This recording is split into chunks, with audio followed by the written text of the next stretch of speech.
Is Hinduism even a religion, or is it something else entirely?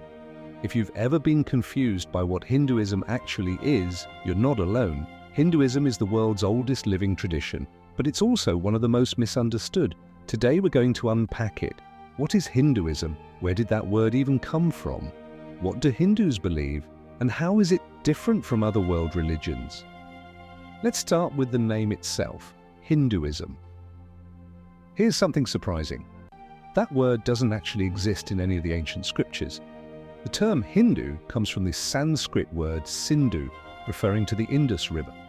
Persian and later Greek travelers pronounced it as Hindu, referring to the people who lived east of the river. So originally it wasn't a religion, it was a geographic identity. The word Hinduism as a religious label only became popular during colonial times, when British scholars tried to categorize the many spiritual practices they saw in India under a single umbrella. But that umbrella was, and still is, massive. So what do Hindus actually call their tradition? The most common term is Sanatana Dharma, which means the eternal way or eternal order.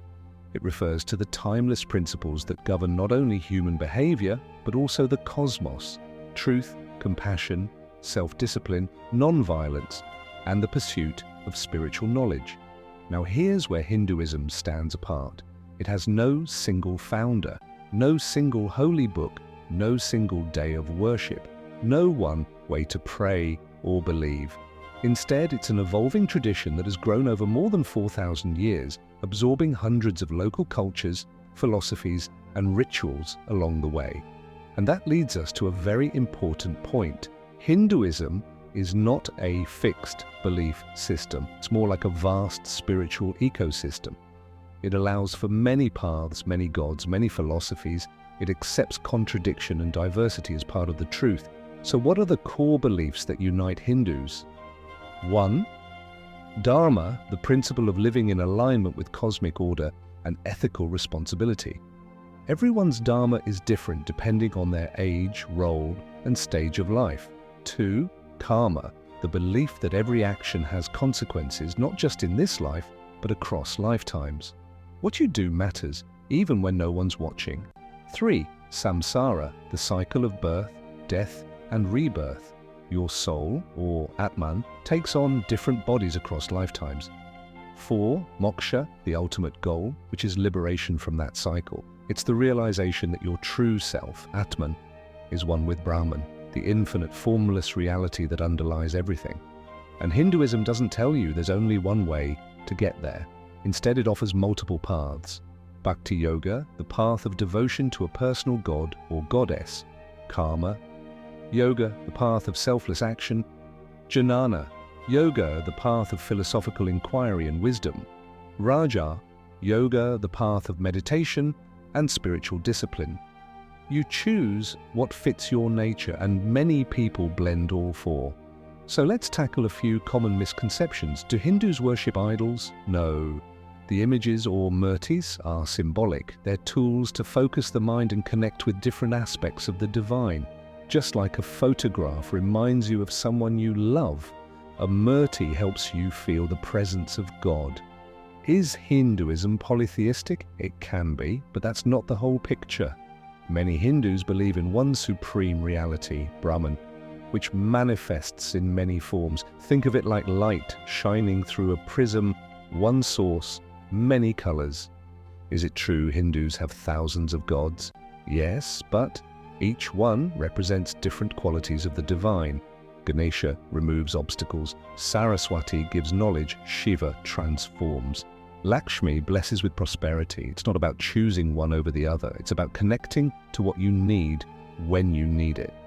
Another major difference between Hinduism and many Western religions is this: you're not asked to blindly believe. In fact, questioning is encouraged. Many ancient texts are written as dialogues, teachers and students asking deep questions about life, suffering, the soul, and the universe. So is Hinduism a religion, a philosophy, a culture, a science of consciousness? The truth is, it's all of those and more. It's a way of seeing the world that accepts complexity, invites introspection, and honors the divine in all things. And this video is just the beginning. This is part of a complete asterisk. Understanding Hinduism Asterisk course, where we explore everything from ancient history to everyday rituals, from sacred texts to misunderstood symbols, from epic stories to deep philosophy. Check out the playlists on this channel to follow the full series. Each module is organized by topic, so you can learn at your own pace. New long-form videos are posted every week, so be sure to subscribe and turn on notifications. If this video gave you clarity or sparked your curiosity, like it, share it, and drop a comment below. What part of Hinduism would you like us to explore next? Follow us for more content. What questions would you like answered next? Let's go even deeper. One of the most unique aspects of Hinduism is how it organizes life into different stages and goals. Life isn't seen as linear, with a single purpose. It's cyclical and rich with meaning in every phase. There are 4 main goals of life in Hindu thought, called the Purusharthas. 1. Dharma, your duty, morality and the right way to live. 2. Artha, the pursuit of prosperity and success ethically. 3. Karma, the enjoyment of life, art, beauty, love. 4. Moksha, the liberation from rebirth and the ultimate goal of spiritual freedom. Unlike some traditions that reject wealth or pleasure, Hinduism embraces all aspects of life, as long as they're pursued with balance and awareness. And then there's the ashrama system, the 4 stages of life. These guide individuals from student life to household duties, to retirement, and finally renunciation or spiritual focus. It